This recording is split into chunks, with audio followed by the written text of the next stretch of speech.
Sa bayan, saan na pupunta para magkaalaman na tara kakapan ng bulsa. Kami po'y busog na sa inyong mga pangako, umaasang matutupad ka, subukang malabo pagkat lihiman ang lihiman, pilit pinipiringan ang aming mga mata para kami ay magmukhang mga walang alam, para mapagtakpan ang mga baho ng ating pamahalaan. Kaya sana naman itaguyod nyo ang inyong pamamahala sa tamang paraan, yun lang.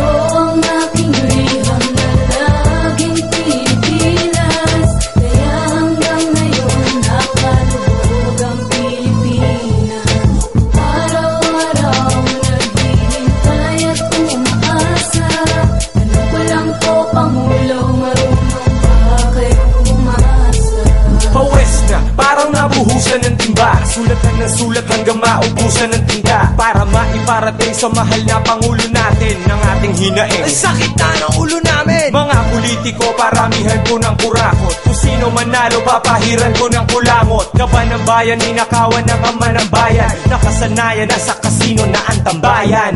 Tama na nga yan, di nyo namamalayan. Kapwa magkababayan na ang nagpapatayan. Subukan man tigilan ang suntukan at barilan, di pa rin matatahimik ang sulo at ang basilan. Tutukan at palitan ng gulo at ang alitan. Sinong dapat pagalitan sa bulong na sa pagitan ng digmaan?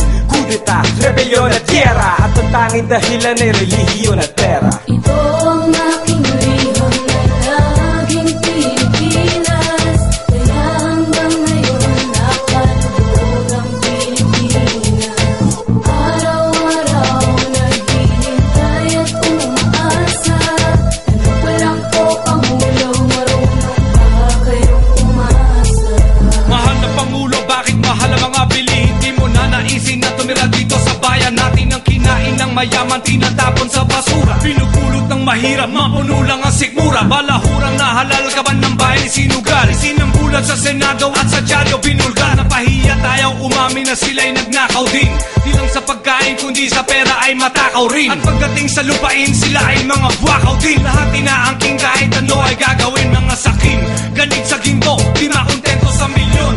Bilyon ang gusto, kahit ang bayan ay baon sa utang at sa kangkong ang pupulutin. Tanong ko lang sa inyo, mahal nyo ba ang bayan natin? O mahal na Pangulo, paano na ang Pilipinas? Nagarampag na nakaw, araw-araw nililipas.